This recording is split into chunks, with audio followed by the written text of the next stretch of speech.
Twelfth fail, हारा वही जो लड़ा नहीं। पार्ट 5। एक दिन लाइब्रेरी के मैनेजर हुकुमचंद जी ने मनोज से कहा कि हॉल की पुताई करानी है, इसलिए पुरानी रद्दी निकाल कर कबाड़ी वाले को बेच देना। मनोज ने रद्दी निकाल कर 5,000 रुपये में बेच दी। हुकुमचंद जी ने हिसाब मांगा तो उसने पूरा हिसाब रख दिया।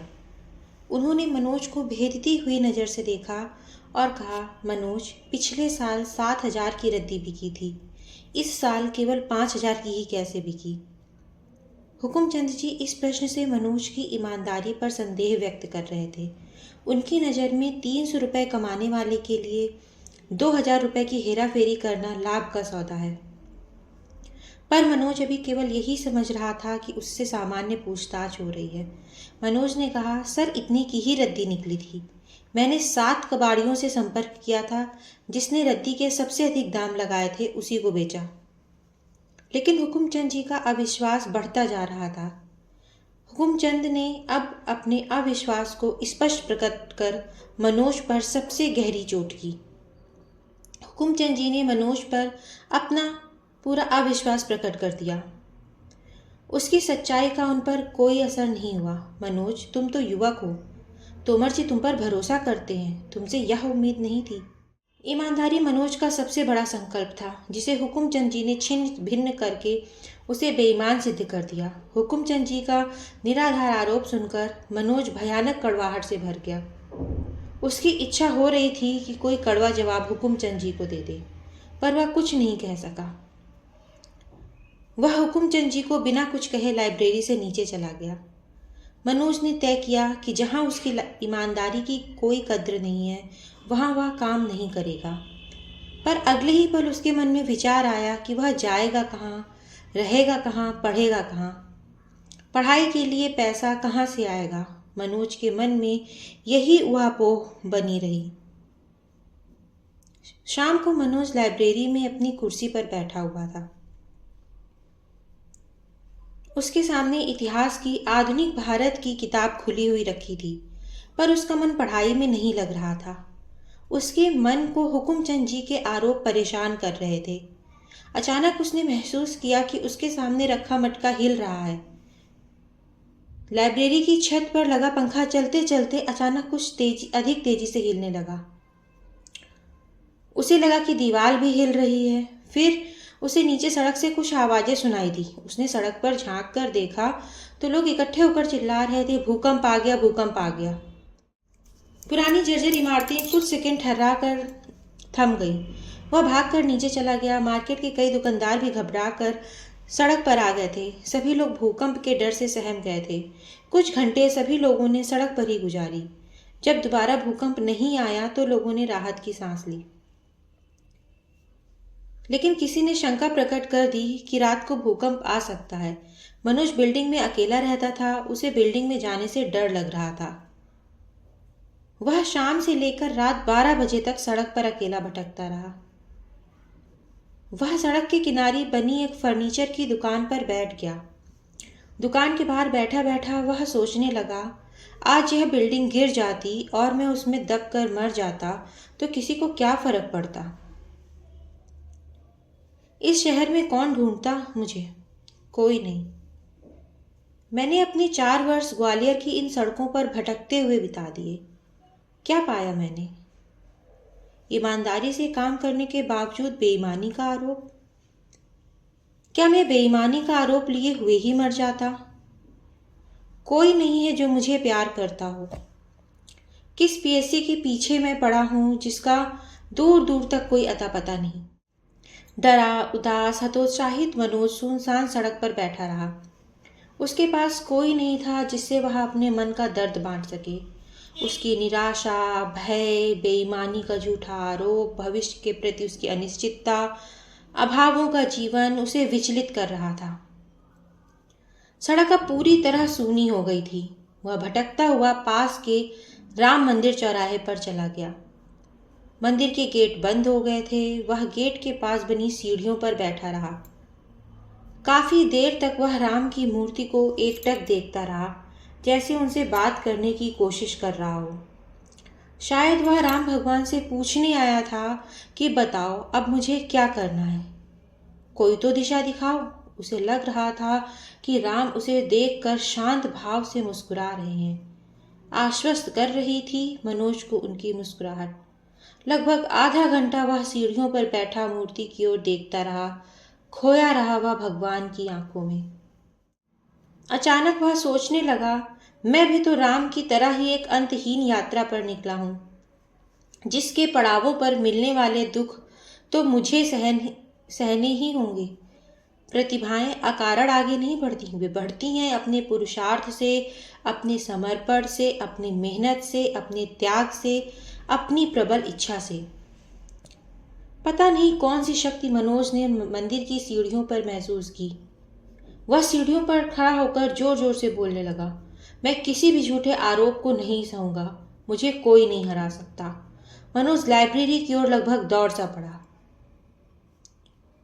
लाइब्रेरी पहुंचकर उसने मंच के पास रखी लेक्चर डेस्क का माइक चालू किया और अंधेरे बंद हॉल में माइक पर जोर जोर से कवि निराला की राम की शक्ति पूजा कविता का पाठ करना शुरू कर दिया। उसकी आवाज़ तेज थी, उसमें घरघराहट और कंपन था। वह कविता के एक एक शब्द पर जोर देकर पढ़ने लगा। हे अमानिशा उगलता गगन घन अंधकार, खो रहा दिशा का ज्ञान, स्तब्ध है पवनचार, अप्रतिहत गरज रहा पीछे अम्बुधि विशाल, भूधर ज्यों ध्यान मग्न केवल जलती मशाल। फिर उसने इस पंक्ति की व्याख्या करनी शुरू की। राम पराजित अवस्था में पहुंच गए हैं, निराशा और अंधकार है सब तरफ, पर एक उम्मीद की लौ उनके मन में इस निराश और अपराजित माहौल में भी जल रही है। उसने इस कविता में खुद को ढूंढना शुरू कर दिया। एक मशाल मेरे भीतर भी उम्मीद के रूप में जल रही है, इसे मैं कभी बुझने नहीं दूंगा, मैं जरूर जीतूंगा। होगी जय है पुरुषोत्तम नवीन। अपने भाषण की अंतिम पंक्तियों तक पहुंचकर मनोज का भय और अकेलापन भरपूर उत्साह में तब्दील हो गया। वह कुछ देर तक काल्पनिक दर्शकों से भरा खाली हॉल देखता रहा। उसने माइक बंद किया। अपनी टेबल पर पहुंचकर उसने टेबल लैंप जलाया और बीएल ग्रोवर की आधुनिक भारत किताब उठाई और सुबह की पहली किरण लाइब्रेरी में पढ़ने तक प्लासी, बक्सर, आंग्ल सिख और आंग्ल मराठा संबंध पढ़ता रहा। रात में कोई भूकंप नहीं आया। अगले दिन मनोज लाइब्रेरी छोड़ने का अपना निर्णय सुनाने जगदीश तोमर के घर चला गया। उसने कुर्सी पर बैठते हुए सीधे अपनी बात कही, मैं अब लाइब्रेरी में काम नहीं कर सकता। जहां मेरी ईमानदारी की कद्र ना हो वहां मैं काम नहीं करूंगा। तोमर जी ने जोर से ठहाका लगाया। मनोज समझ नहीं पाया कि उसकी इतनी गंभीर बात पर भी तोमर जी क्यों ठहाका लगा रहे थे। चाय तो तुम पीते नहीं हो, लो गजक खाओ। इतना कहकर तोमर जी ने टेबल पर रखी गजक मनोज के सामने रख दी। तोमर जी ने मनोज से कहा, हुकुमचंद जी व्यवसायी आदमी है मनोज। जीवन भर उन्होंने 100 रुपए की साड़ियां बेचकर मुनाफा कमाया है। उन्हें साड़ियों की परख तो है, पर आदमी की परख नहीं है। तुम व्यर्थ ही परेशान हो रहे हो। निश्चिंत होकर नौकरी करो, मुझे तुम पर पूरा भरोसा है। तोमर जी के भरोसे से मनोज को बल मिला। इस बल ने उसका आत्मविश्वास और बढ़ा दिया। अपने इस बढ़े आत्मविश्वास से प्रेरित होकर उसने कहा, हुकुमचंद जी का भरोसा मुझ पर नहीं रहा। मैं अब लाइब्रेरी में तो काम नहीं ही कर पाऊंगा। इतने में पांडे तोमर जी के बेटे सुदीप के साथ आ गया। सुदीप भी पीएससी की तैयारी कर रहा था। उसने 2 बार पीएससी की मुख्य परीक्षा दी थी, अब तीसरी मुख्य परीक्षा की तैयारी कर रहा था। तोमर जी ने मनोज की पूरी कहानी पांडे और सुदीप को कह सुनाई। पांडे कुछ बोलता उसके पहले सुदीप ने कहा, मनोज तुम बताओ कि तुम महत्वाकांक्षी हो या नहीं। मनोज ने एकदम से कहा, मैं पीएससी में सेलेक्ट होना चाहता हूँ, मैं महत्वाकांक्षी हूँ। सुदीप ने मनोज को व्यवहारिक सलाह दी, फिर तुम्हें लाइब्रेरी में ही रहना चाहिए। अभी तुम्हारी आर्थिक स्थिति तुम्हें कहीं दूसरी जगह रहने की इजाज़त नहीं दे रही है। मनोज सुदीप की बात सुनकर भी अपनी बात पर अड़ा रहा। भाई साहब, मैं वहां काम नहीं कर सकता जहां मेरी ईमानदारी पर संदेह किया जा रहा है। फिर क्या करोगे? बिना नौकरी के पढ़ाई कैसे करोगे? कुछ दिनों के बाद ही एमपीपीएससी की प्रीलिम्स परीक्षा होने वाली है। पांडे ने गजक खाते हुए मनोज के प्रति चिंता व्यक्त करते हुए कहा। पढ़ाई छोड़ दूंगा, सड़क पर रह लूंगा, पर अपने सिद्धांत से समझौता नहीं करूंगा। मनोज ने बिना एक सेकंड गवाए तत्काल उत्तर दिया। मनोज की इस जिद का किसी के पास कोई जवाब नहीं था, पर वहां बैठे सभी लोगों को मनोज की यह बात एक नवयुवक का जोश और आदर्शवाद अधिक लग रही थी। पांडे को मनोज का यह संकल्प व्यवहारिकता से दूर लग रहा था। उसने मनोज के इस अति आदर्शवाद की व्याख्या की और तोमर जी को देखते हुए बोला, मनोज जी अपने पिता से प्रभावित हैं। इनके पिता भी अपनी ईमानदारी से समझौता नहीं करते। समझौता ना करना इनकी पारिवारिक विशेषता है। मनोज को उम्मीद थी कि ईमानदारी पर उनके संकल्प को सुनकर शहर का यह बुद्धिजीवी समूह उससे प्रभावित होगा, पर पांडे की ऐसी ठंडी और व्यंग्यपूर्ण प्रतिक्रिया देखकर वह निराश हो गया। तोमर जी ने पास ही रखी एक किताब उठाई और मनोज को दे दी। किताब के कवर पेज पर भगत सिंह का चित्र था। तोमर जी ने मनोज से पूछा, अच्छा बताओ मनोज, तुम्हें भगत सिंह के इस चित्र में क्या विशेषता नजर आ रही है? मनोज कुछ देर तक भगत सिंह के चित्र को देखता रहा, पर कुछ बोल नहीं पाया। मनोज, मुझे भगत सिंह की आंखों में एक बेचैनी सी नजर आती है। उनके भीतर देश के लिए कुछ करने की तड़प दिख रही है। तोमर जी ने मनोज से कहा। कुछ देर रुककर तोमर जी ने आगे कहा, मुझे तुम्हारी आंखों में भगत सिंह जैसी बेचैनी और देश के लिए कुछ करने की तड़प दिखाई देती है। मनोज तोमर जी की बात सुनकर हतप्रभ रह गया। उसे उम्मीद नहीं थी कि तोमर जी उसकी तुलना भगत सिंह से करेंगे। तोमर जी के प्रति उसका मन श्रद्धा से भर गया। सुदीप ने अपने पिता का समर्थन किया। मनोज का व्यक्तित्व मुझे भी विलक्षण लगता है। आज का दिन मनोज को बेहतरीन लग रहा था। उसे आज बढ़िया तारीफें मिल रही थी। उसके चेहरे पर प्रसन्नता झलकने लगी। पांडे ने मनोज की प्रसन्नता देखते हुए कहा, मनोज जी, कल तोमर जी के स्कूल में 11वीं में पढ़ने वाला एक लड़का अपनी कविता सुनाने यहाँ आया था। बेहद घटिया कविता थी। फिर पांडे ने तोमर जी को संबोधित करते हुए कहा, क्या कविता थी? आपको तो याद होगी। हमसे तो बेहतर है वो घास चरने वाले, हमसे तो बेहतर है वो बोझा ढोने वाले। वहां उपस्थित लोगों को पांडे की यह अप्रासंगिक बात समझ नहीं आई। सुदीप ने पांडे से पूछ लिया, हाँ यही कविता थी, मैंने भी सुनी थी, पर तुम कहना क्या चाहते हो? कल तोमर जी को इस महान काव्य के रचयिता में जयशंकर प्रसाद के दर्शन हो रहे थे। मैं मनोज जी से यह कहना चाह रहा हूँ कि आम लोगों में महापुरुषों के दर्शन करना तोमर जी की हॉबी है। इसे गंभीरता से ना लें और जीवन में व्यवहारिकता को अपनाएं। पांडे ने तोमर जी द्वारा की गई मनोज की प्रशंसा को शून्य घोषित कर दिया। पांडे की बात सुनकर तोमर जी ठहाका मारकर हंसने लगे। मनोज समझ गया कि अभावों से दूर रहने वाला पांडे कभी उसे नहीं समझ सकता। मनोज बिना किसी निर्णय के वापस लाइब्रेरी चला गया। 10 दिन बाद पांडे मनोज से मिलने लाइब्रेरी पहुंचा। मनोज लाइब्रेरी में नहीं था। लाइब्रेरी के व्यवस्थापक हुकुमचंद कुर्सी पर बैठे हुए कोई रजिस्टर देख रहे थे। पूछने पर हुकुमचंद ने बताया कि मनोज तो 10 दिन पहले ही लाइब्रेरी का काम छोड़कर चला गया है। कहाँ गया? पांडे ने आश्चर्य से पूछा। पांडे को उम्मीद नहीं थी कि मनोज लाइब्रेरी का काम छोड़कर जा सकता है, लेकिन मनोज ने 1 साल लाइब्रेरी में काम करने के बाद लाइब्रेरी छोड़ दी थी। हुकुमचंद से और अधिक पूछने पर उन्होंने पांडे को एक पर्ची दे दी जिस पर मनोज का नया पता लिखा था, घनश्याम आटा चक्की, गणेश मंदिर, घोसीपुरा।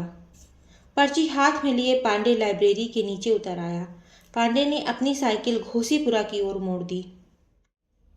घोसीपुरा ग्वालियर की एक पिछड़ी और घनी बस्ती है, जहां जौरा सबलगढ़ जाने वाली नैरो गेज ट्रेन का स्टेशन भी है। ढूंढने पर पांडे को आसानी से गणेश मंदिर मिल गया। मंदिर के पास जगह जगह घूरे और गंदगी के ढेर लगे हुए थे। पास ही गंदे पानी की नाली बह रही थी। पांडे ने वहीं खड़े एक लड़के से घनश्याम आटा चक्की का पता पूछा और अगली गली में आटा चक्की के पास पहुंच गया। पांडे समझ गया कि मनोज ने आटा चक्की वाले के यहाँ कमरा किराए से ले लिया है। आटा चक्की पर एक लड़का सफेद बनियान और लाल रंग का पैंट पहने गेहूं पीस रहा था और उड़ते हुए आटे के कारण सफेद आटे में लगभग नहा गया था। पांडे ने लड़के के नजदीक जाकर मनोज का पता पूछना चाहा। नजदीक जाकर पांडे ने देखा कि आटा चक्की में काम करने वाला लड़का मनोज ही है। मनोज को इस तरह चक्की पर काम करते देख पांडे चौंक गया। मनोज ने जब पांडे को दुकान के सामने खड़ा देखा तो मुस्कुरा दिया। पांडे चक्की के भीतर चला गया। मनोज ने पांडे से कहा, पांडे थोड़ी देर में मेरा काम पूरा हो जाएगा, फिर कमरे पर चलेंगे। पांडे चक्की के भीतर खड़ा होकर मनोज को काम करते देखता रहा। मनोज बोरी में से गेहूं निकालकर चक्की में डाल रहा था और चक्की से निकलने वाले आटे को उसी बोरी में भर रहा था। उसने लगभग 4-5 बोरी गेहूं पीसने में कोई हड़बड़ी नहीं दिखाई। आधा घंटा अपना काम करने के बाद उसने अपने शरीर और बालों से आटा साफ किया और पास ही खूंटी से टंगी शर्ट पहनी और दुकान के बाहर आ गया। उसने दुकान बंद की, उसमें ताला लगाया और पांडे के साथ साथ चलने लगा। मनोज ने पांडे से कहा, मुझे पता था कि तुम मुझे ढूंढते हुए जरूर आओगे। पांडे बिना कुछ कहे चुपचाप अपनी साइकिल हाथ में पकड़े मनोज के साथ चलता रहा। तंग गलियों में से गुजरकर थोड़ी देर में मनोज एक मकान के पास पहुंच गया। पांडे ने मकान की दीवार से अपनी साइकिल टिका दी। मकान की गैलरी और छोटे आंगन से होकर मकान के सबसे पिछले हिस्से में पहुंचकर मनोज ने एक कमरे का दरवाजा खोला। दिन के उजाले में भी कमरे में अंधेरा ही था। मनोज ने कमरे की लाइट जलाई। पीले रंग का धुंधला प्रकाश कमरे में फैल गया। जमीन पर मनोज ने गद्दा बिछा दिया था। आले में उसकी किताबें रखी थीं। कोने में एक स्टोव और कुछ बर्तन रखे थे। एक लकड़ी का स्टूल भी पास में रखा था। पांडे स्टूल पर बैठ गया। मनोज जमीन पर बिछे अपने गद्दे पर बैठ गया। कमरे में खामोशी बनी रही। पांडे बस नजर भरकर मनोज के कमरे को देख रहा था। 200 रुपये किराया है कमरे का।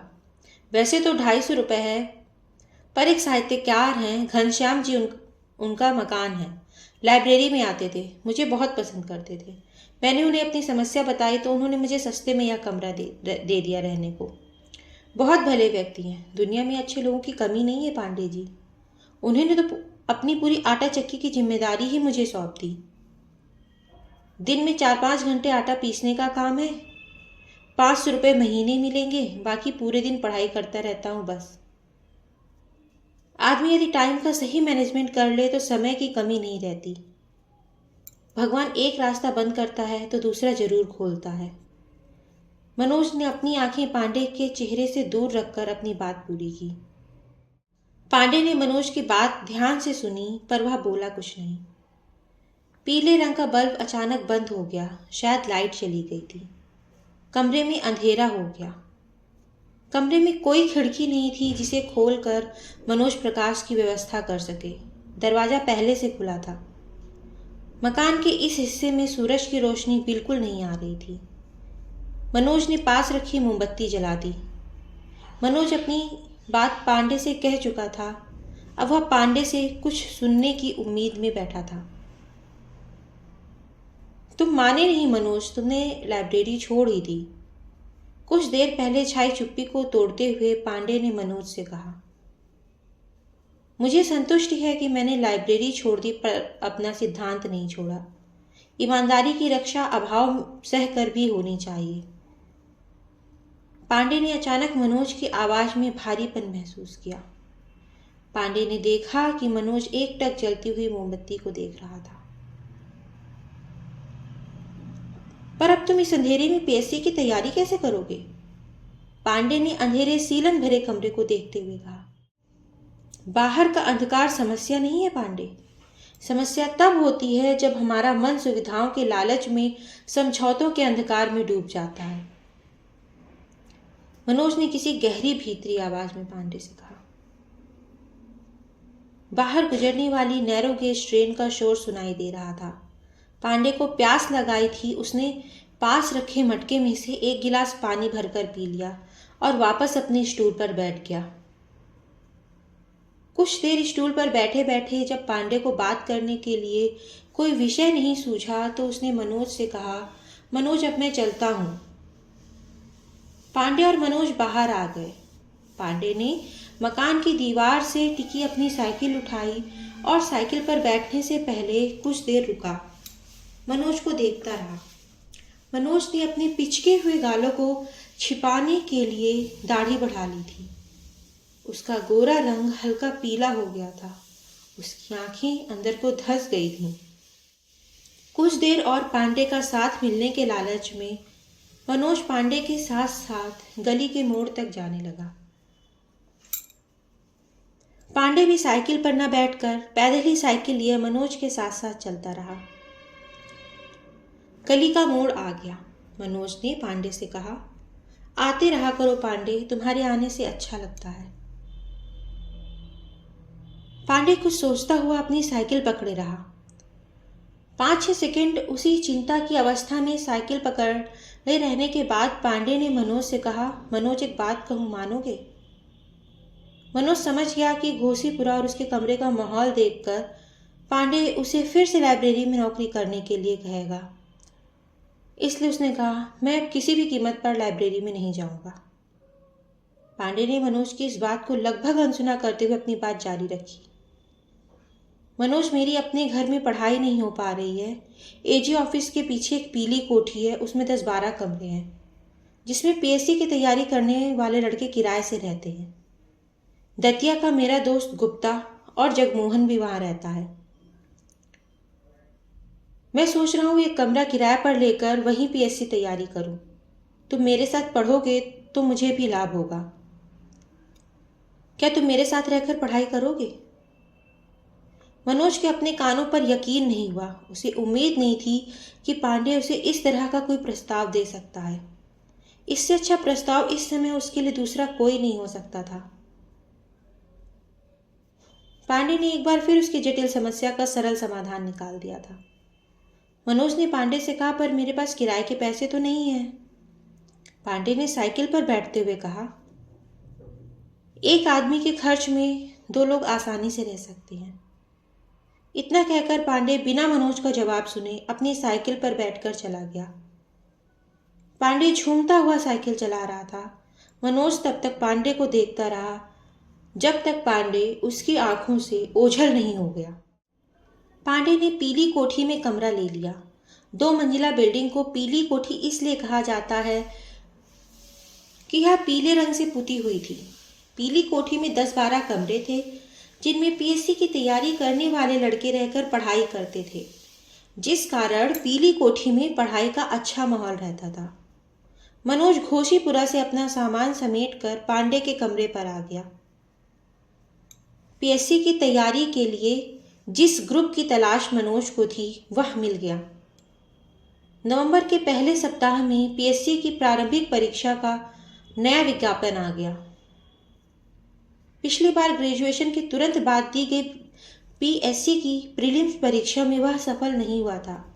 उसने तय किया कि वह इस बार कोई कसर नहीं छोड़ेगा। उसने अपनी डायरी में लिखा, पढ़ाई के लिए यहाँ बहुत अच्छा माहौल है, इसलिए अब संकल्पित होकर पढ़ाई करना चाहिए। 2 महीने मनोज और पांडे ने पीएससी प्रीलिम्स की अच्छी पढ़ाई की। परीक्षा के बाद प्रीलिम्स के रिजल्ट का इंतजार किए बिना मनोज और पांडे मुख्य परीक्षा की तैयारी में जुट गए। दिलीप सोनी पीली कोठी ग्रुप के पहले सदस्य थे जिन्होंने कुछ दिन पहले पीएससी का इंटरव्यू दिया था। एक दिन दिलीप सोनी पीली कोठी में अपने कमरे पर पढ़ाई कर रहे थे, तभी उनके पिता आ गए। दिलीप के पिताजी ने सूचना दी कि दिलीप डीएसपी के पद के लिए पीएससी में चयनित हो चुके हैं। अभी 1 घंटे पहले ही पिछले साल की परीक्षा का फाइनल रिजल्ट आया है। दिलीप इस ग्रुप के पहले विद्यार्थी थे जो पीएससी में सेलेक्ट हुए थे। दिलीप के पिताजी ने भावुक होकर कहा, हमें तो केवल 5,000 पेंशन मिलती है। लला ने जब पीएससी की तैयारी शुरू की थी तब सब कहते थे कि पीएससी में लाखों रुपए रिश्वत देनी पड़ती है, पर देखो 1 रुपया नहीं लगा और हमारे लला डीएसपी बन गए। खुशी और संतुष्टि के कारण बाबूजी की आंखें भीग गई थीं। बाबूजी इतना कहकर अपने किसी रिश्तेदार को खुशखबरी सुनाने चले गए। मनोज ने दिलीप से पूछा, भाई साहब आप आज कैसा महसूस कर रहे हैं? दिलीप ने मनोज से कहा, मैं बहुत खुश हूँ, पर एक बात जरूर कहूँगा। इस पीली कोठी में जितने लोग तैयारी कर रहे हैं, गारंटी देता हूँ कि सभी लोग पीएससी में सेलेक्ट होंगे। पीली कोठी के सदस्य जगमोहन, गुप्ता, मनोज और पांडे अपने भविष्य के सिलेक्शन की इतनी बड़ी गारंटी पर बहुत खुश हुए। मनोज समझ गया कि सफल लड़के भी उन्हीं के बीच से आते हैं। उसने खुशी के मारे दिलीप भाई साहब के पैर छू लिए। दिलीप के सिलेक्शन से पूरी पीली कोठी में जश्न का माहौल बन गया। देर रात तक सभी लड़के आनंद और आत्मविश्वास में डूबे भविष्य की सफलता पर चर्चा करते रहे। मनोज और पांडे ने इस बार पीएससी प्रीलिम्स की परीक्षा गंभीरता से दी थी, पर 3 महीने बाद आए रिजल्ट में मनोज और पांडे का प्रीलिम्स क्लियर नहीं हुआ। पीली कोठी में अच्छी मेहनत के बाद भी मनोज असफल हो गया। मनोज को लगा जैसे वह बर्बाद हो गया है, उसकी सारी मेहनत बेकार चली गई। मनोज ने इस प्रीलिम्स की 4-5 महीने मेहनत से तैयारी की थी, लेकिन वह प्रीलिम्स क्लियर नहीं कर पाया। वह गहरी निराशा से भर गया। 4-5 दिन उसे होश नहीं रहा। वह अपनी कमियां ढूंढता रहा। सुदीप की यह प्रीलिम्स क्लियर हो गई थी। उन्होंने जब मनोज को दुखी देखा तो समझाया, मनोज, पीएससी की तैयारी में इस तरह की असफलता स्वाभाविक है, लेकिन तुम्हें असफलता से घबराना नहीं है। बस यह पता लगाना है कि असफलता का क्या कारण है। कारण हमेशा एक ही निकलेगा कि हमारी पढ़ाई में कमी रह गई है। तुम्हें फिर से मेहनत का संकल्प लेना है, फिर अपनी कमियां पहचान कर उन्हें दूर करना है। हमेशा जूझते रहना है, तभी सफलता मिलेगी। सुदीप का प्रेरक उद्बोधन सुनकर मनोज का दुख कुछ कम हुआ। वह यह भी समझ गया था कि पीएससी की राह उतनी आसान नहीं है जितनी वह समझ रहा था। उसके पास अब पुरानी असफलता को भूलकर आगे की पढ़ाई करने के अलावा कोई विकल्प नहीं था। मनोज के पिता पर हाईकोर्ट ने कृपा कर दी और उन्हें बहाल कर दिया। मनोज के पैसे की समस्या अब कम हो गई। प्रीलिम्स में फेल होने के बाद उसने इस साल फिर से अच्छी मेहनत कर ली थी। उसे उम्मीद थी कि इस साल वह प्रीलिम्स जरूर क्लियर करेगा। हर साल नवंबर तक आने वाला पीएससी का विज्ञापन इस साल नवंबर खत्म होने तक नहीं आया। विज्ञापन न आने के कारण तैयारी करने वाले लड़कों की बेचैनी बढ़ने लगी। एक दिन अचानक अखबार में पढ़ने को यह मिला कि सरकारी खर्चे में कटौती करने के लिए इस साल मध्य प्रदेश में पीएससी की परीक्षा आयोजित नहीं होगी। पूरे प्रदेश में पीएससी की तैयारी करने वाले लड़के लड़कियों के लिए यह बुरी खबर थी। पीली कोठी में भी निराशा का वातावरण छा गया। पीली कोठी के लड़के मनोज के कमरे पर आज की इस खबर से दुखी बैठे थे और भविष्य की प्लानिंग पर बात कर रहे थे। जगमोहन ने कहा, जब पीएससी की परीक्षा ही आयोजित नहीं होगी तो कितना भी पढ़ लो उससे क्या होगा। मैंने तो तय कर लिया है कि मैं अपने पिता का ट्रांसपोर्ट का बिजनेस संभालूंगा। दतिया का गुप्ता दुखी स्वर में बोला, मेरी पहली प्रीलिम्स क्लियर हो गई थी, पर उसके बाद 2 प्रीलिम्स क्लियर नहीं हुई। लेकिन इस बार तो मेरी तैयारी ऐसी हो गई है कि दिलीप भाई साहब जैसी डीएसपी की पोस्ट मुझे जरूर मिलती। जब परीक्षा ही नहीं होगी तो पोस्ट कहाँ से मिलेगी। बड़बोले गुप्ता ने अपनी तैयारी को बढ़ा चढ़ाकर बताया। पांडे ने निराश माहौल में उम्मीद की राह दिखाई। जहां चाह वहां राह। हमें अब उत्तर प्रदेश और राजस्थान पीएससी की तैयारी करना चाहिए। गुप्ता ने पांडे की बात काटते हुए कहा, तुम कुछ नहीं जानते पांडे, दूसरे स्टेट वालों का यूपी और राजस्थान में सिलेक्शन नहीं होता। इंटरव्यू में 200 में से 30 नंबर देकर भगा देते हैं। प्रतियोगी लड़कों को बहुत ढूंढने पर भी आगे की तैयारी का कोई राह नहीं दिख रही थी। मनोज ने निराश होकर कहा, हम लोग अब क्या करें समझ नहीं आ रहा। सुदीप भी इस महत्वपूर्ण चर्चा में शामिल हो गए। सुदीप ने कहा, तुम लोगों को अब आईएएस पर ध्यान देना चाहिए। राज्य लोक सेवा का अब कोई भविष्य नहीं दिख रहा, इसलिए संघ लोक सेवा पर फोकस करो। आईएएस, आईपीएस, इनकम टैक्स और दूसरी अखिल भारतीय और सेंट्रल सर्विस के लिए संघ लोक सेवा आयोग दिल्ली परीक्षा आयोजित करता है, पर मध्य प्रदेश पीएससी की तैयारी करने वालों के लिए आईएएस, आईपीएस की तैयारी करना दिवा स्वप्न के समान ही था।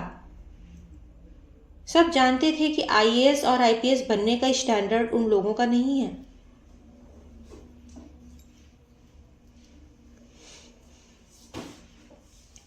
सुदीप का सुझाव वहां बैठे सब लड़कों को अपनी पढ़ाई के स्तर से बहुत आगे का लगा। आईएएस की परीक्षा पास करना गुप्ता की कल्पना से ही बाहर था। उसने सुदीप से कहा, सर आईएएस आईपीएस तो बहुत कठिन है, उसका तो कभी प्री भी नहीं निकलेगी। मेहनत करके पीएससी में तो कहीं लटक सकते थे, पर आईएएस में होना तो नामुमकिन है। कुछ देर पहले डीएसपी बनने का दावा करने वाला गुप्ता अब वापस पीएससी में लटकने की बात करने लगा। पांडे ने सुदीप को ही आईना दिखा दिया। आपने भी तो आईएएस की मुख्य परीक्षा 3 बार दी थी, पर एक बार भी इंटरव्यू तक नहीं पहुंच पाए। सुदीप ने लड़कों को प्रेरित किया, मैं लास्ट अटेम्प्ट में केवल 6 महीने ही दिल्ली के जिया सराय में रहकर पढ़ा। मैं जानता हूं कि यदि तुम लोग 2 साल दिल्ली में आईएएस की कोचिंग करोगे तो आईएएस कोई बहुत कठिन नहीं है, वहां कोई आसमान से लड़के नहीं आते। मनोज का खोया आत्मविश्वास सुदीप की बातें सुनकर लौट आया। उसने अपने भीतर जोश को महसूस किया और सुदीप से कहा, यह सपना नौकरी पाने का सपना नहीं है, खुद को साबित करने का सपना है। रास्ता जो हमने चुना है उसी पर चलकर हमें स्वयं को साबित करना है। भय, आशंका तो लड़ाई में रहती ही है, वह नहीं रहे तो लड़ाई कैसी। इसलिए अब कुछ भी हो जाए, मैं आईएएस प्रीलिम्स की परीक्षा देकर दिल्ली कोचिंग करने जाऊंगा। इस दुनिया की कोई ताकत मुझे सफल होने से नहीं रोक सकती। मनोज ने पता नहीं कहां से अपने भीतर ताकत भरी और उस ताकत के प्रभाव से एक मजबूत संकल्प सभी लड़कों के सामने ले लिया। गुप्ता ने मनोज की हंसी उड़ाते हुए कहा, उस पर व्यंग्य किया, एमपी पीएससी की प्रीलिम्स कभी क्लियर नहीं हुई, चले आईएएस आईपीएस की परीक्षा क्लियर करने। दिन में सपने देखना छोड़ दो मनोज, आईएएस आईपीएस हम जैसे गांव के सरकारी हिंदी मीडियम के लड़कों के लिए बनना असंभव है।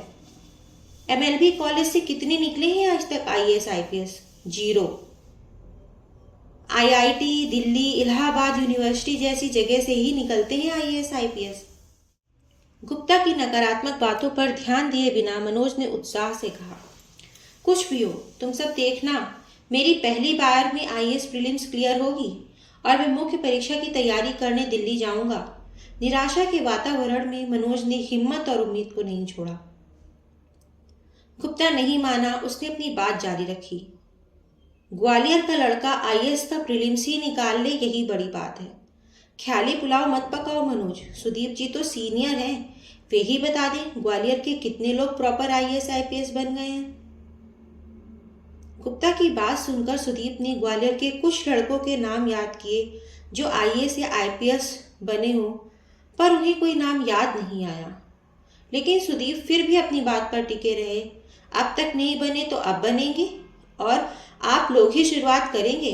हिम्मते मर्दा तो मददे खुदा, ईश्वर भी उन्हीं की मदद करता है जो खुद हिम्मत करते हैं। सुदीप ने पीली कोठी के निराश लड़कों को प्रोत्साहित करने की कोशिश की। आईएएस प्रीलिम्स की तैयारी कैसे करते हैं, उसके लिए किताबें एवं उन्हें पढ़ने के तरीके सुदीप से मनोज ने समझ लिए। अब मनोज पीली कोठी में पांडे के साथ आईएएस प्रीलिम्स की तैयारी करने लगा। 4 महीने सुदीप के बताए गए तरीके से उसने आईएएस प्रीलिम्स की तैयारी जमकर की और मई में आईएएस प्रीलिम्स की परीक्षा दी। उसने अपनी डायरी में लिखा, आईएएस प्रीलिम्स अच्छा हुआ है। मैं पूरी ताकत से मुख्य परीक्षा की तैयारी करना चाहता हूँ, लेकिन पैसा फिर प्रॉब्लम करेगा। इतना पैसा कहाँ से आएगा? आईएएस प्रीलिम्स परीक्षा से मुख्य परीक्षा तक लगभग 5 महीने का वक्त मिलता है। यह 5 महीने प्रतियोगी के लिए बहुत महत्वपूर्ण होते हैं। प्रीलिम्स के इंतजार में, रिजल्ट के इंतजार में यह 2 महीने बर्बाद नहीं किए जा सकते। आदर्श तरीका यही है कि प्रीलिम्स परीक्षा के तुरंत बाद बिना उसके रिजल्ट का इंतजार किए मुख्य परीक्षा की तैयारी में जुट जाया जाए। मनोज ने जब सुदीप की यह सलाह सुनी तो उसने दिल्ली जाने का निर्णय ले लिया। पांडे ने डर और कम तैयारी के कारण आईएएस प्रीलिम्स की परीक्षा नहीं दी थी, लेकिन भविष्य की तैयारी के लिए पांडे भी मनोज के साथ दिल्ली जाने के लिए तैयार हो गया। दिल्ली के लिए पैसा एकत्र करना मनोज की सबसे बड़ी समस्या थी। मनोज ने दिल्ली जाने के लिए पैसों की उम्मीद से अपने पिता को फोन किया। पिता ने मनोज से कहा, वे अब मेरे रुको पैसों ना दे रहे, डिप्टी डायरेक्टर को तो मैं देख लूँगा, ऐसी जगह फंसाऊंगे कि याद रखेगो। सस्पेंशन के समय पिता का मुख्यालय डिंडौरी से झाबुआ कर दिया था, पर पिता एक जगह टिके रहने की अपनी आदत के कारण झाबुआ नहीं गए थे। इस कारण डिप्टी डायरेक्टर ने उनके सस्पेंशन का 1 साल का आधा वेतन भी रोक लिया था। मनोज ने अपनी माँ से दिल्ली जाने के लिए 10,000 रुपए मांगे। माँ ने किसी तरह जेवर गिरवी रखकर पंडित कालीचरण से रुपए उधार लेकर मनोज को दे दिए। मनोज और पांडे सपनों और उम्मीदों से भरे दिल्ली पहुंच गए। निजामुद्दीन स्टेशन से किंग्सवे कैंप ऑटो से और वहां से रिक्शे से मुखर्जी नगर। बोरिये में किताबें भरे दोनों रिक्शे पर बैठे उत्सुकता और कौतूहल से मुखर्जी नगर में जगह जगह लगे आईएएस कोचिंग सेंटर के बोर्ड देख रहे थे। आईएएस की परीक्षा में सफल हो चुके प्रतियोगियों के फोटो लगे होर्डिंग देखकर दोनों अचंभित हुए जा रहे थे। मुखर्जी नगर आने वाला हर स्टूडेंट इसी उम्मीद और सपने को पाले हुए यहाँ आता है कि कभी वह भी सफल होगा और उसकी तस्वीर भी होर्डिंग पर लगेगी। पर कौन सफल होकर अपना सपना पूरा करेगा और कौन असफल होकर वहां वापस यहाँ से चला जाएगा, कोई नहीं जानता। साल में 400-500 लोग ही तो सफल होंगे, क्योंकि उतने ही पद हर साल निकलते हैं। लेकिन परीक्षा देने वाले तो हजारों लाखों में हैं। बाकी का क्या? वे तो अपने सारे टेस्ट पूरे करके असफल और निराश होकर वापस चले जाते हैं। पर असफलता का अनुपात ज्यादा होने के बावजूद उम्मीद तो नहीं छोड़ी जा सकती। बिना संघर्ष के हार भी तो नहीं मानी जा सकती। इसलिए असफलता और हार की आशंकाओं को भुलाकर जीत के संकल्प को लिए हजारों स्टूडेंट हर साल मुखर्जी नगर आते हैं। मुखर्जी नगर दिल्ली शहर की एक सामान्य कॉलोनी न रहकर सकारात्मक ऊर्जा और ज्ञान से भरे देश के तमाम युवाओं की कर्मभूमि बन गई है। परीक्षा की तैयारी करने वालों के लिए किसी तीर्थ से कम नहीं है मुखर्जी नगर। मनोज के मन में मुखर्जी नगर के प्रति एक पवित्र एहसास सा भर गया। आश्चर्य, उत्सुकता से मुखर्जी नगर को देखता हुआ मनोज सम्मोहित हुआ जा रहा था। कोचिंग के बाहर चाय जूस की दुकानों के सामने तैयारी करने वाले लड़के लड़कियां खड़े हुए थे। कुछ लड़के किताबों की दुकान पर पत्रिकाएं पलट रहे थे। कोई प्रीलिम्स के पेपर में आए किसी प्रश्न के सही उत्तर को जानने के लिए आपस में बहस कर रहा था। कोई हाल में घटित किसी समसामयिक घटना पर चर्चा कर रहा था। पूरा मुखर्जी नगर जैसे पढ़ाई में डूबा हुआ था। मनोज को पढ़ाई का यह माहौल देखकर अद्भुत खुशी हो रही थी। पढ़ाई का ऐसा माहौल उसने पहले कभी नहीं देखा था। उसने महसूस किया कि अभी तक वह व्यर्थ ही ग्वालियर में अपना समय नष्ट कर रहा था। पहली बार वह सही जगह पर आया है। मनोज और पांडे ने मुखर्जी नगर से लगे हुए नेहरू विहार के सी ब्लॉक में एक कमरा किराए से ले लिया। नेहरू विहार मुखर्जी नगर से कम समृद्ध बस्ती थी। सक्रिय गलियों में 3-4 मंजिलों के मकान पूरे नेहरू विहार में फैले हुए थे। नेहरू विहार में कमरे मुखर्जी नगर से सस्ते थे, इसलिए कम पैसा खर्च करने वाले लड़के नेहरू विहार में रहते थे।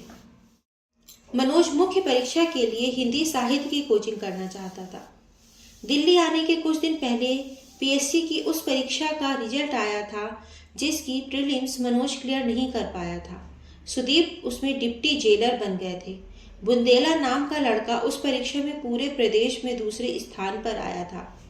एक पत्रिका में दिए अपने इंटरव्यू में उस लड़के ने हिंदी साहित्य में आए अपने अधिक नंबर का श्रेय दृष्टि कोचिंग में पढ़ाने वाले विकास दिव्य कीर्ति सर को दिया था।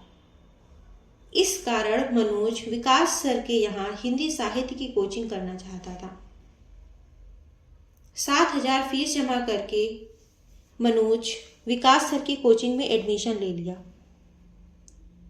पांडे अपने आप को हिंदी का विद्वान मानता था, इसलिए उसने विकास सर के यहाँ कोचिंग ना करने का फैसला लिया। हिंदी साहित्य की दृष्टि कोचिंग बत्रा सिनेमा के पीछे एक बिल्डिंग के बेसमेंट में लगती थी।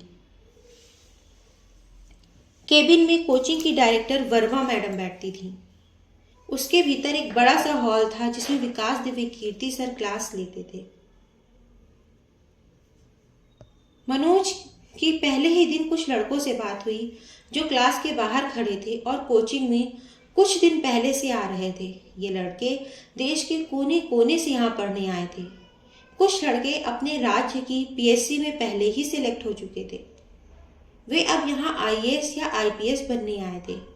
कुछ लड़के लड़कियां 2-3 बार आईएएस का इंटरव्यू दे चुके थे। प्रीलिम्स परीक्षा पास करके मुख्य परीक्षा देने वाले तो तमाम लड़के मनोज को मिल गए। ग्वालियर में तो मुश्किल से कोई आईएएस की प्रीलिम्स क्लियर कर पाता है और यहाँ तो इंटरव्यू दिए लड़कों की भरमार है। आश्चर्य और खुशी के साथ साथ मनोज के मन में घबराहट भी हो रही थी। क्या वह इतने योग्य और पहले स्टेट सर्विस में सिलेक्ट लड़कों से कम्पीट कर पाएगा? उसे लगा कि इन लोगों के सामने वह कुछ भी नहीं है। वह 12th फेल का कलंक लिए यहाँ आया है और यहाँ सब उद्यत विद्वान सफल लोग हैं। पता नहीं वह कैसे टिक पाएगा इन लोगों के बीच। 1 महीना हो गया मनोज को विकास सर की क्लास में जाते हुए। अजीब सा आकर्षण था विकास सर के पढ़ाने में। क्लास के सभी लड़के लड़कियां उन्हें मंत्रमुग्ध होकर सुनते थे। विकास सर ने अब तक पढ़ाए गए सिलेबस का टेस्ट लेने की घोषणा की। क्लास खत्म होने पर जब मनोज क्लास के बाहर गया तो कुछ लड़के चाय की दुकान पर झुंड में खड़े थे और 3 दिन बाद होने वाले टेस्ट के बारे में चर्चा कर रहे थे। मनोज भी उनके साथ खड़ा हो गया। एक लड़के ने कहा, हिंदी साहित्य में विकास सर ने जिसका लिखा हुआ पसंद कर लिया, समझो वह जरूर आईएएस या आईपीएस बनेगा। पिछले साल दीपेंद्र नाम के लड़के के बारे में विकास सर ने पहले ही घोषणा कर दी थी कि यह आईएएस या आईपीएस बनेगा और उसी साल दीपेंद्र आईएएस बन गया। एक दूसरा लड़का कट चाय पीते हुए बोला, तो विकास सर इस साल मेरे बारे में घोषणा करेंगे। मैंने जयशंकर प्रसाद पर कम से कम 5 किताबें पढ़ी हैं। मैं प्रसाद पर ऐसा उत्तर लिखूंगा कि विकास सर को भी लगेगा कि ऐसा धुरंधर कौन आ गया उनकी क्लास में। इसके साथ ही उस लड़के ने प्रसाद की कामायनी सुनानी शुरू कर दी। लड़का तब तक कविता सुनाता रहा जब तक उसके साथ वाले लड़के ने उसे रोका नहीं। मनोज को इस कविता की शुरुआती 4-5 पंक्तियां ही याद थीं। एक लड़के के मुंह से इतनी लंबी कविता सुनकर मनोज आश्चर्यचकित रह गया। पूर्वी उत्तर प्रदेश से दिल्ली तैयारी करने आए एक लड़के ने इलाहाबाद को याद करते हुए कहा, कोई कुछ भी कहे, मैं ताराचंद हॉस्टल में था तब से संजीव जी को जानता हूँ। एमए हिंदी गोल्ड मेडलिस्ट है यह आदमी, वह भी इलाहाबाद यूनिवर्सिटी से। ये टेस्ट टॉप ना करे तो मेरा नाम बदल देना। साथ में खड़े संजीव जी केवल मंद मंद मुस्कुरा रहे थे। अपनी प्रशंसा के बदले में उन्होंने प्रशंसा करने वाले लड़के के चाय के पैसे अदा कर दिए। एक लड़के ने अलग राग अलापा, मुझे तो लगता है कि टेस्ट में राहुल रूसिया टॉप करेंगे। यूपीपीएससी में 2 बार सिलेक्ट हो चुके हैं। एक बार ट्रेड टेक्स में और दूसरी बार डीएसपी बने। दोनों बार हिंदी में बम्पर नंबर पाए थे। राहुल रूसिया ने अपनी लंबी बाहें हवाई जहाज के डैनों जैसी फैलाकर अपने समर्थक को गले लगा लिया। मनोज ऐसे उद्भट विद्वानों को देखकर घबरा गया। इनके सामने वह कहीं नहीं ठहरता। वह समझ नहीं पा रहा था कि इन लड़कों जैसा योग्य और विद्वान बनने के लिए कितना और कब तक पढ़ना पड़ेगा। विद्वान और पूर्व से सिलेक्ट लड़कों के सामने अपनी कमजोर स्थिति से वह निराश अपने कमरे की ओर चल दिया। मनोज जानता था कि मुख्य परीक्षा में पास होने के लिए हिंदी में अच्छे नंबर लाना जरूरी है, इसलिए वह विकास सर के टेस्ट को बहुत गंभीरता से देना चाह रहा था। यदि इस टेस्ट में अच्छे नंबर आ जाते हैं तो वह समझ जाएगा कि उसकी पढ़ाई की दिशा और लेखन शैली आईएएस मुख्य परीक्षा के लिए एकदम सही है। कमरे पर पहुंचकर उसने पांडे को अपनी मन की इच्छा बताई। हिंदी के विद्वान पांडे ने मनोज को ज्ञान दिया। तुम्हें यदि टेस्ट में अच्छे नंबर लाना है तो सबसे अलग लिखना पड़ेगा। भाषा शैली इतनी खतरनाक और आतंकित करने वाली हो कि कॉपी चेक करने वाला हैरान रह जाए और उसे आपका उत्तर 2-3 बार पढ़ना पड़े। जब तक वह आपको विद्वान नहीं मानेगा, अच्छे नंबर नहीं देगा। इतना कहकर पांडे ने निराला पर लिखी 5-6 किताबें मनोज के सामने रखी और बोला, इन किताबों में निराला की कविताओं पर बहुत गहराई से लिखा है, इन्हें अपना बेस बनाओ। रामविलास शर्मा, दूधनाथ सिंह, सूर्य प्रकाश दीक्षित जैसे विद्वान लेखकों की किताबें मनोज के सामने थीं। मनोज ने किताबों को देखकर कहा, ये किताबें मैंने पढ़ी हैं, बहुत श्रेष्ठ लिखा है, पर इनसे प्रश्नों के उत्तर कैसे लिखे जाएंगे?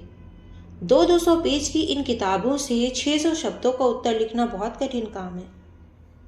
ज्ञान के इन अमृत कुंडों में से कौन से अमृत बिंदुओं को लेकर अपना उत्तर लिखना चाहिए, यह मनोज को समझ नहीं आ रहा था। वह अब कन्फ्यूजन की स्थिति में था। उसने किताब उठाई और पढ़ने लगा। 1 घंटा पढ़ने के बाद वह समझ गया कि इन किताबों से ज्ञान तो बढ़ाया जा सकता है, पर परीक्षा के प्रश्न का सटीक उत्तर लिखना मुश्किल है। उसने किताबें वापस रख दी। कुछ देर बाद उसने विकास सर के क्लास नोट्स उठा लिए और उन्हें पढ़ने लगा। क्योंकि उसने क्लास में विकास सर के लेक्चर भी सुने थे, इसलिए वह नोट्स उसे अच्छे से समझ आ रहे हैं। जटिलता नहीं थी उनमें, सरल भाषा और विस्तार से विकास सर ने टॉपिक समझाया था। मनोज ने तय किया कि वह इन्हीं नोट्स को टेस्ट के लिए पढ़ेगा। टेस्ट हो गया। टेस्ट के अगले दिन विकास सर ने क्लास में पूछा, मनोज कुमार शर्मा कौन है? मनोज ने अपना हाथ उठाया। विकास सर ने कहा, इस लड़के में आईएएस एग्जाम क्लियर करने की क्षमता है। टेस्ट में इसके सबसे ज़्यादा नंबर आए हैं। मनोज को अपने कानों पर भरोसा नहीं हुआ। उसके उत्तर इतने अच्छे कैसे हो सकते हैं कि विद्वानों से भरी क्लास में वह टॉप कर सके? क्या उसने सच में सबसे अच्छा लिखा है? इलाहाबाद के उद्भट विद्वानों से भी अच्छा, स्टेट सर्विस में सिलेक्टेड लड़कों से भी बेहतर।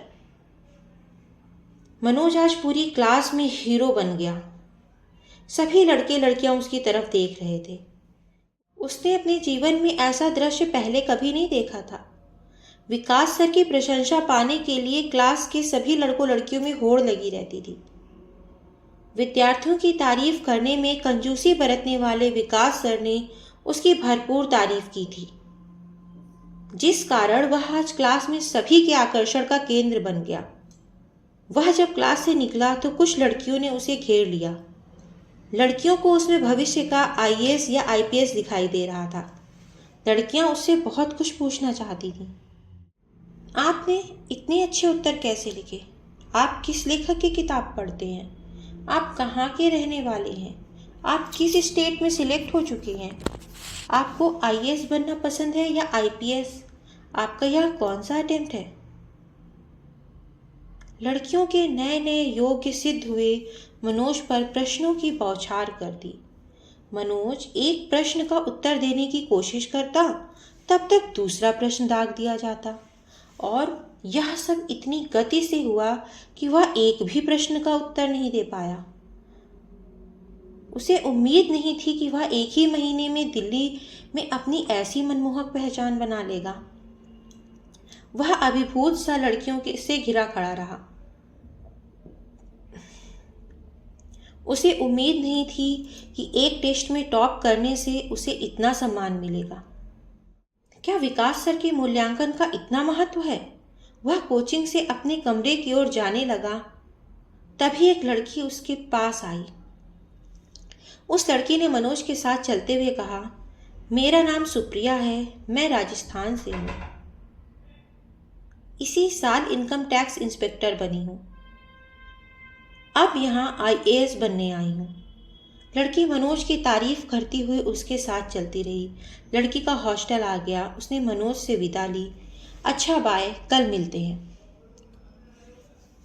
लड़की ने मनोज से मेलजोल बढ़ाने के संकेत दे दिए।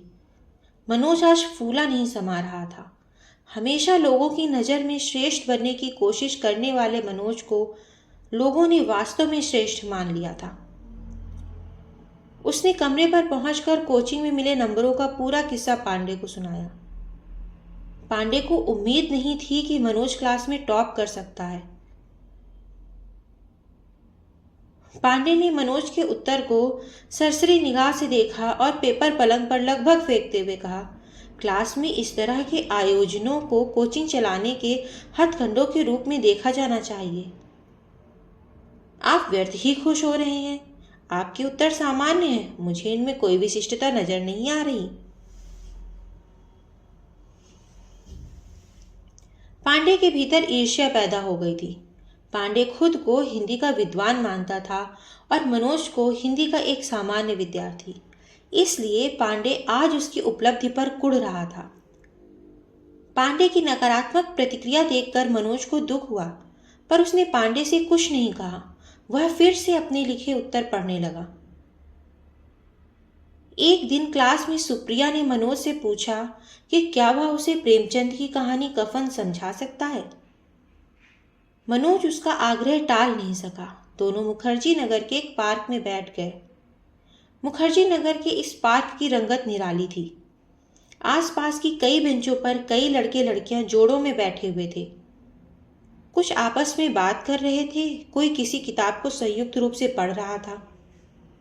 एक जोड़ा एक दूसरे की आंखों में आंखें डालकर बैठा हुआ था। मनोज के लिए पार्क का यह दृश्य एकदम नया और रोमांचित करने वाला था। लड़की ने मनोज को एक 5 स्टार चॉकलेट दी। मनोज को समझ नहीं आया कि वह चॉकलेट खा ले या जेब में रख ले। वह चॉकलेट हाथ में पकड़ा रहे।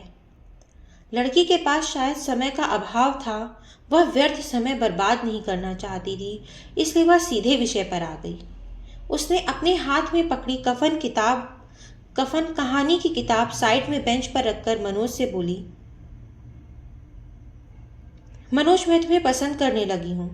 इतना कहकर सुप्रिया की नज़र पास की बेंच पर बैठे उस जोड़े पर चली गई जो एक दूसरे की आंखों में खोया हुआ था। अब उस जोड़े ने एक दूसरे के हाथ अपने हाथों में थाम लिए थे। मनोज को समझ नहीं आया कि वह लड़की की बात पर क्या प्रतिक्रिया दे। वह अपनी नजरें लड़की से मिला नहीं पा रहा था। आज की चर्चा से उसने यही समझा कि यदि सब कुछ ठीक रहा तो लड़की की पसंद प्यार में बदल सकती है। सब ठीक से यहाँ मतलब उसके IAS या IPS बनने से था। लड़की उसमें उम्मीदों वाला लड़का खोज रही थी। लड़की दिल्ली में IAS बनने आई थी। यदि वह खुद ना बन पाए तो उसकी कोशिश एक IAS या IPS प्रेमी ढूंढने की थी। लड़की ने उसके लिए अच्छी भूमिका बना ली थी। IAS प्रीलिम्स का रिजल्ट आ गया। मनोज और पांडे दोनों नेहरू विहार के एक साइबर कैफे रिजल्ट देखने पहुंचे। मनोज का दिल जोर जोर से धड़क रहा था। पांडे ने यह प्रीलिम्स नहीं दी थी, इसलिए वह अविचलित था। मनोज ने इंटरनेट पर रिजल्ट देखा। उसके जीवन की पहली प्रीलिम्स क्लियर हो गई। मनोज की कोचिंग का समय हो गया था। इसलिए प्रीलिम्स निकलने की खुशी में वह उत्साह और प्रसन्नता में लगभग दौड़ता हुआ कोचिंग की ओर चल गया। कोचिंग के बाहर प्रीलिम्स में सफल हुए कई लड़के लड़कियां आपस में बात कर रहे थे।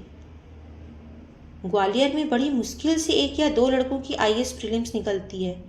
यहाँ तो जिसकी देखो उसी की आईएएस प्रीलिम्स क्लियर हो गई है। अभी तक उसे प्रीलिम्स बहुत बड़ी उपलब्धि लग रही थी, पर जब उसने देखा कि उसकी आधी क्लास की प्रीलिम्स क्लियर हो गई है तो उसे समझ आ गया कि प्रीलिम्स तो केवल मुख्य परीक्षा देने का प्रवेश द्वार है। असली लड़ाई तो मुख्य परीक्षा में होगी। मनोज कोचिंग के अंदर पहुंचा तो पता चला कि प्रीलिम्स के रिजल्ट के कारण क्लास आज 15 मिनट लेट लगने वाली है। मनोज फीस काउंटर पर खड़ा हो गया। कोचिंग की डायरेक्टर वर्मा मैडम एक लड़की को हिंदी साहित्य के बारे में बता रही थी। मैडम ने उस लड़की से पूछा, आपने हिंदी साहित्य पहले कभी पढ़ा है? नहीं, लड़की ने कहा। पास खड़े मनोज ने मैडम को नमस्ते किया तो मैडम ने भी मुस्कुराकर मनोज के अभिवादन का उत्तर दिया। मैडम ने उस लड़की से कहा, देखिए ये मनोज है, इसने पिछले टेस्ट में क्लास में टॉप किया है। लड़की ने एक नज़र मनोज को देखा और वापस वर्मा मैडम की ओर देखने लगी। मैडम ने लड़की से कहा, आप मनोज से कोचिंग की पढ़ाई के बारे में बात कर सकती हैं। 1 महीने में मनोज के लेखन में बहुत सुधार हुआ है। फिर मैडम ने मनोज से अपनी बात की पुष्टि करनी चाहिए। क्यों मनोज, मैं ठीक कह रही हूँ ना? जी मैडम, मनोज ने उत्तर दिया। मनोज को वास्तव में विकास सर की कोचिंग के कारण हिंदी साहित्य में गुणात्मक परिवर्तन नजर आ रहा था। मेरा नाम श्रद्धा है, मैं अल्मोड़ा की रहने वाली हूँ। आज ही दिल्ली आई हूँ। मैंने हिंदी साहित्य पहले कभी नहीं पढ़ा। कैसी है यह कोचिंग? क्या मैं एकदम नया विषय कवर कर लूँगी? श्रद्धा के चेहरे पर एक नए विषय का खौफ साफ नजर आ रहा था। विकास सर के यहाँ कोचिंग करने का उसका निर्णय सही है, इसका समर्थन वह एकदम अजनबी लड़के से चाह रही थी। मनोज कुछ देर तक श्रद्धा की उत्सुकता और उम्मीद में डूबी आंखों को देखता रहा। मनोज ने अजनबी लड़की की शंका का समाधान किया। विकास सर बहुत अच्छा पढ़ाते हैं। उन लोगों के लिए तो बहुत उपयोगी हैं जो हिंदी में एकदम नए हैं। चिंता करने की कोई बात नहीं है, तुमने सही निर्णय लिया है। क्लास का समय हो गया था। दोनों क्लास में साथ साथ बैठ गए। विकास सर ने क्लास में आकर सबसे पहला प्रश्न किया, प्रीलिम्स किस किस का क्लियर हुआ है? मनोज के साथ साथ लगभग आधी क्लास ने हाथ खड़े कर दिए। विकास सर ने भीड़ को बधाई दी। पास बैठी श्रद्धा ने मनोज से आश्चर्य से पूछा, आपका प्रीलिम्स क्लियर हो गया? मनोज ने कहा, जी। श्रद्धा ने आगे पूछा, कौन सा अटेम्प्ट था? मनोज ने उत्तर दिया, पहला। आईएएस में केवल 4 अटेम्प्ट देने को मिलते हैं। ऐसे में पहले ही अटेम्प्ट में मनोज की प्रीलिम्स क्लियर होना उसे श्रद्धा की नज़रों में योग्य बना रही थी, क्योंकि श्रद्धा के अल्मोड़ा की स्थिति भी ग्वालियर जैसी ही थी। वहां भी आईएएस प्रीलिम्स निकालने वाले बिरले ही होते थे।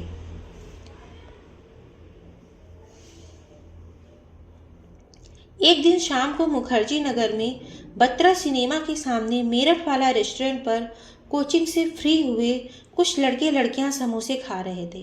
कुछ लोग चाय पी रहे थे।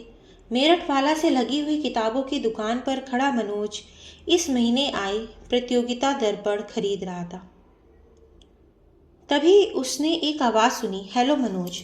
मनोज ने पलट कर देखा तो सामने आसमानी रंग के सूट में श्रद्धा खड़ी थी। उसके चेहरे पर मुस्कुराहट थी। मनोज ने बातचीत का सिलसिला चलाया, कहाँ कमरा लिया है आपने? मुखर्जी नगर 1239 में, श्रद्धा ने कहा। पढ़ाई कैसी चल रही है आपकी? मनोज ने बात आगे बढ़ाते हुए श्रद्धा से पूछा।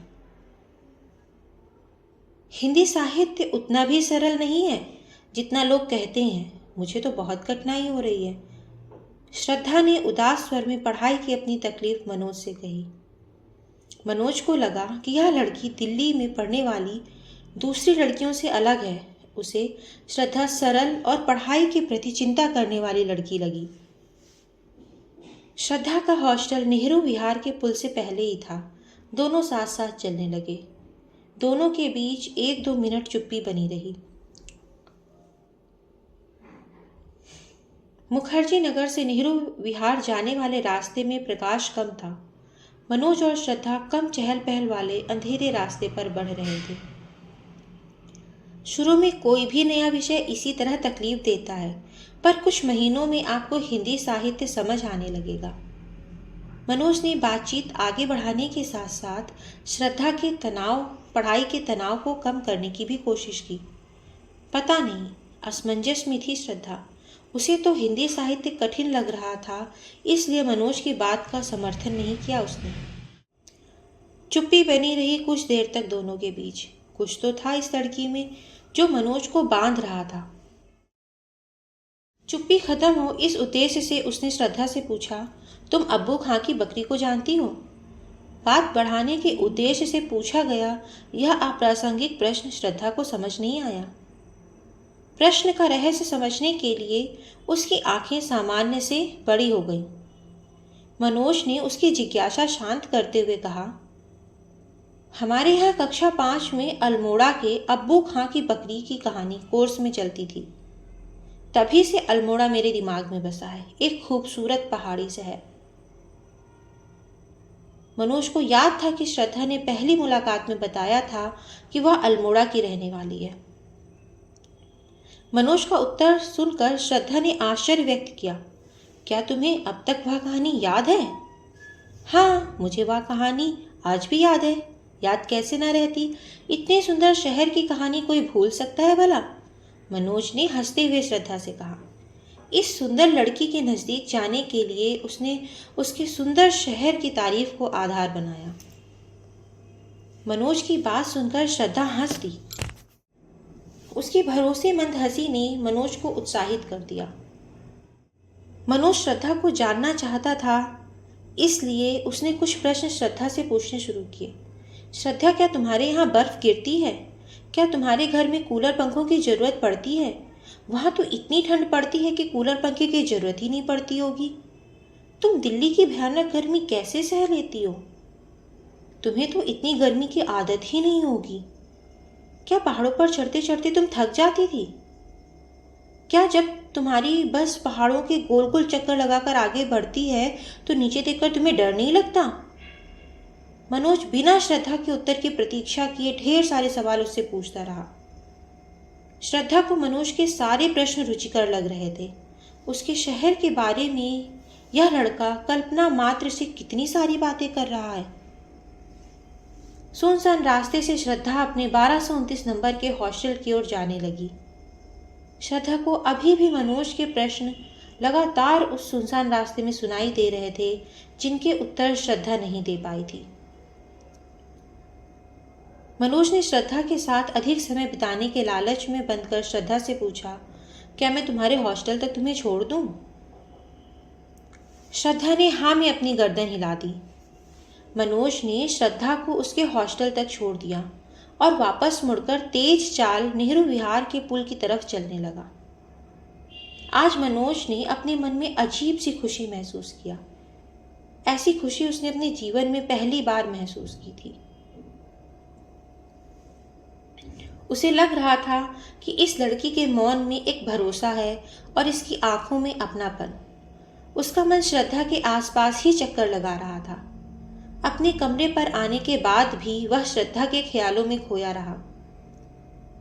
एक दिन विकास सर की क्लास में घुसते हुए ही मनोज ने देखा कि सर के यहाँ साफ सफाई और पानी पिलाने का काम करने वाला लड़का बाहर स्टूल पर बैठा है। श्रद्धा जमीन पर बैठकर उसके पैर पर मरहम पट्टी कर रही है। 2-3 स्टूडेंट वहां खड़े यह दृश्य देख रहे हैं। पूछने पर वहीं खड़े एक लड़के ने बताया कि छोटू के पैर में चोट लग गई है और श्रद्धा अपने कमरे से फर्स्ट एड किट लाकर उसकी ड्रेसिंग कर रही है। श्रद्धा ने कहा, भैया चिंता मत करो, 2 दिन बाद पट्टी बदल दूंगी। लड़का इस दीदी को आश्चर्य से देख रहा था। श्रद्धा ने मनोज को देखा तो मुस्कुरा दी, पता नहीं क्यों श्रद्धा को इस तरह एक गरीब लड़के की मदद करते देख मनोज की आंखें भीग गईं।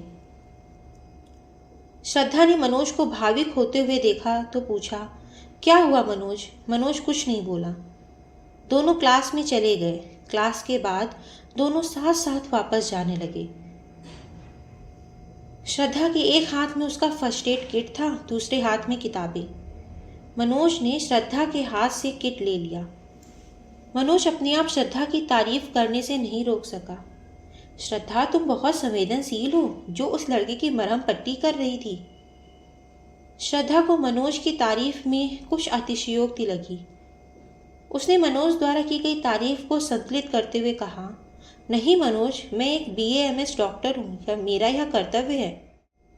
मनोज ने अपने अतीत की किसी तकलीफ को याद करते हुए कहा, श्रद्धा, कुछ डॉक्टर ऐसे भी होते हैं जो पैसा ना होने पर किसी बुखार से तपते लड़के को अपनी क्लिनिक से भगा देते हैं। इस दुनिया में तुम जैसे अच्छे लोग बहुत कम रह गए हैं। श्रद्धा को अपनी तारीफ सुनकर ऐसा लगा जैसे कि उसकी मेहनत का पुरस्कार उसे मिल गया हो।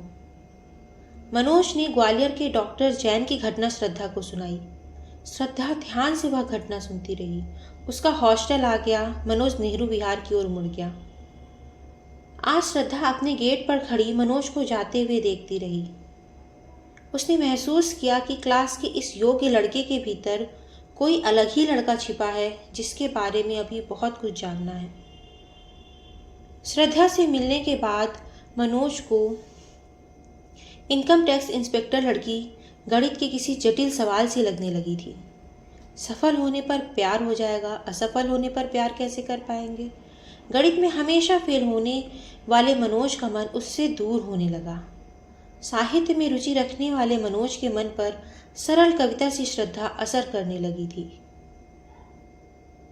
उस लड़की को जब महसूस हुआ कि मनोज उसे इग्नोर कर रहा है तो उसने ज़्यादा लोड नहीं लिया। मुखर्जी नगर में लड़कों की कमी नहीं थी, एक ढूंढो हजार मिलते थे। उसने उत्तर प्रदेश में DSP पद पर सिलेक्ट हुए राहुल रूसिया के साथ पार्क में बैठना शुरू कर दिया। रूसिया हवाई जहाज के पंखों से बाहें फैला फैला कर उससे पार्क में बैठा बैठा कर बातें करता रहा। विकास सर ने 10 दिन के लिए निबंध की कैप्सूल क्लास शुरू की।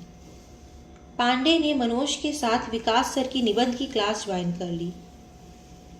मनोज पांडे के साथ न बैठकर उसके आगे वाली पंक्ति में बैठी श्रद्धा के साथ बैठ गया। श्रद्धा के साथ उसका बैठना पांडे को अखर गया। वह श्रद्धा से हंस हंस कर बात कर रहा था, पर पीछे पांडे का चेहरा अपनी रंगत बदल रहा था। उसने जब पीछे मुड़कर देखा तो पांडे उसे घूर रहा था। पांडे को इस बात से कष्ट हो रहा था कि मनोज की दोस्ती एक लड़की से कैसे हो गई। मनोज ने जब पांडे को घूरते हुए देखा तो समझ गया मामला बिगड़ रहा है। मनोज ने पांडे के गुस्से को कम करने के उद्देश्य से श्रद्धा का परिचय पांडे से कराते हुए कहा, पांडे जी, ये श्रद्धा हैं, इनका भी एक विषय हिंदी है, BA MS डॉक्टर हैं, बहुत योग्य हैं। मनोज ने श्रद्धा के व्यक्तित्व से पांडे को प्रभावित करने की कोशिश की, जिससे वह श्रद्धा को अच्छा स्टूडेंट मानकर उससे चिढ़ना बंद कर दे, पर उस पर श्रद्धा की तारीफ का कोई असर नहीं हुआ। पांडे ने अपनी सीट पर बैठे हुए अपनी आवाज को थोड़ा ऊंचा करते हुए मनोज से कहा, मनोज जी, श्रद्धा तो बहुत योग्य है, पर क्या आपने इन्हें बता दिया कि आप 12th में फेल हो गए थे? मनोज का दिल धक से रह गया। उसे उम्मीद नहीं थी कि पांडे उसे श्रद्धा के सामने इस तरह बेइज्जत कर देगा। श्रद्धा ने पांडे का वाक्य सुन लिया। वह मनोज की तरफ देखने लगी। मनोज उससे नजरें चुरा रहा था। उसे श्रद्धा अच्छी लगने लगी थी। पता नहीं अब श्रद्धा उसके बारे में क्या सोचेगी, उससे दोस्ती रखेगी या उसे पढ़ाई में कमजोर मानकर मिलना बंद कर देगी। क्लास शुरू हो गई। श्रद्धा पूरी क्लास में गंभीर बैठी रही। श्रद्धा की इस गंभीरता से मनोज आशंकित बना रहा। मनोज समझ गया था कि श्रद्धा अब उसे किसी तरह पसंद नहीं करेगी। पांडे अपना काम करके विकास सर द्वारा पढ़ाए जा रहे आर्थिक विकास और बाजारवाद विषय पर बड़ी तल्लीनता से उसका लेक्चर सुन रहा था। क्लास खत्म होने के बाद श्रद्धा ने मनोज से कहा, क्या मैं आपसे 10 मिनट बात कर सकती हूँ? इस प्रश्न से मनोज घबरा गया। पता नहीं क्या बात करना चाहती है श्रद्धा। शायद श्रद्धा यही कहना चाहती है कि वह एक 12th फेल लड़के से कोई दोस्ती नहीं रखना चाहती। श्रद्धा भी तो किसी ऐसे लड़के से दोस्ती रखना चाहती होगी जिसका आईएएस या आईपीएस बनना तय हो। मनोज इसी उधेड़बुन में श्रद्धा के साथ चलता रहा। पांडे ने मनोज को श्रद्धा के साथ जाते हुए देखा तो उसने पीछे से आवाज लगाई, मनोज जी रुकिए। शायद पांडे के पास उससे कहने के लिए और भी कुछ था। पांडे की आवाज सुनकर वह वापस आ गया। मनोज जी, आप दिल्ली पढ़ने आए हैं, ये प्रेम लीला बंद कीजिए। क्या तुम्हारी माँ ने इसीलिए जेवर गिरवी रहकर पैसे उधार दिए थे? पांडे ने उसे अपनी विशिष्ट तरीके से पढ़ाई के लिए प्रेरित किया। मनोज को अभी भी पांडे पर गुस्सा आ रहा था, पर उसने पांडे से अपना गुस्सा दबाते हुए बड़े विनम्र स्वर में इतना ही कहा, पांडे, श्रद्धा बहुत अच्छी लड़की है। इतना कहकर उम्मीद और नाउम्मीदी के भंवर में डूबता उतराता मनोज श्रद्धा के पास पहुंच गया। मुखर्जी नगर में जूस की दुकान के नजदीक पहुंचकर श्रद्धा ने उससे पूछा, क्या आप 12th में फेल हो गए थे? फिर आपकी फर्स्ट अटेम्प्ट में प्रीलिम्स कैसे निकल गई? मनोज की जैसे सांस अटक गई थी। उससे कुछ बोलते नहीं बन रहा था। कहीं श्रद्धा उसे झूठा तो नहीं समझ रही? कहीं उसे ऐसा तो नहीं लग रहा कि मेरी प्रीलिम्स नहीं निकली, मैं झूठ बोल रहा हूं? मनोज अपने आप को कैसे भी इस विकट स्थिति से बचाना चाहता था। उसने कुछ देर सोचा कि कैसे वह अपने 12th फेल के कलंक को श्रद्धा से छिपाए।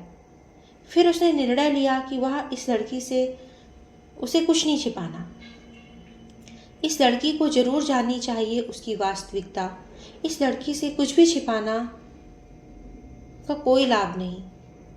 फिर उसे लगा कि यदि श्रद्धा ने मनोज को पढ़ाई में कमजोर मानकर उससे मिलना बंद कर दिया तो, लेकिन पता नहीं कौन सा भरोसा मनोज को अपने सारे सच श्रद्धा को कहने को मजबूर कर रहा था। मनोज ने श्रद्धा से कहा, हाँ, उस साल स्कूल में नकल नहीं हुई थी श्रद्धा, इसलिए मैं फेल हो गया था। 10th में नकल हो गई थी, इसलिए 3rd डिवीजन पास हो गया था। मनोज ने श्रद्धा से सच कहने का निर्णय लिया था। उसकी इच्छा हो रही थी कि श्रद्धा के सामने वह अपने जीवन के सारे पन्ने खोल के रख दे। झूठ के सहारे दूसरों को प्रभावित करने वाला मनोज श्रद्धा से झूठ नहीं बोल पाया। उसे लग रहा था कि यह लड़की उसके भीतर बस गई है, इसलिए उसके बारे में सब जानती है। कुछ भी इससे छिपा नहीं है, इसलिए कुछ भी इससे छिपाने की ज़रूरत नहीं है। श्रद्धा के हॉस्टल के नज़दीक पहुंचकर दोनों हॉस्टल के सामने वाले पार्क में जाकर बैठ गए। श्रद्धा ने मनोज से कहा, मनोज, मैं जानती हूँ असफलता क्या होती है। मैंने मेडिकल एग्ज़ाम 2 बार दिया पर एमबीबीएस के लिए नहीं चुनी गई। बीए एमएस किया मैंने अपने पापा को निराश कर दिया था। मैंने उस परीक्षा में बहुत मेहनत की थी, पर मुझे नहीं पता मैं कैसे असफल हो गई थी। शायद आईएएस में सफल होकर पापा की उम्मीदों को पूरा कर पाऊं। असफलता की कड़वाहट क्या होती है मैं जानती हूँ। श्रद्धा ने मनोज के सच्चे मन को परख लिया था। शायद मनोज की सच्चाई जानकर भी श्रद्धा उससे दूर नहीं हुई, बल्कि उसकी कहानी में श्रद्धा को अपनी कहानी नजर आई। श्रद्धा के इस उदार मन को देखकर मनोज की इच्छा हुई कि आज वह अपने अतीत के बारे में श्रद्धा से बात करे। मनोज देर तक अपने गांव ग्वालियर के किस्से श्रद्धा को सुनाता रहा। श्रद्धा कभी उसके संघर्ष के किस्से सुनकर गंभीर हो जाती, कभी आश्चर्य से अपनी आंखें बड़ी करके उसे देखती रहती, कभी किसी बात पर देर तक हंसती रहती। शाम अब रात में तब्दील हो गई थी, पर मनोज का मन अब हल्का हो गया था। 12th फेल मनोज की असफलता से श्रद्धा ने अपनी असफलता को जोड़ दिया था। अतीत की इन असफलताओं को भुलाकर दोनों भविष्य में सफलता की राह पर बढ़ना चाह रहे थे।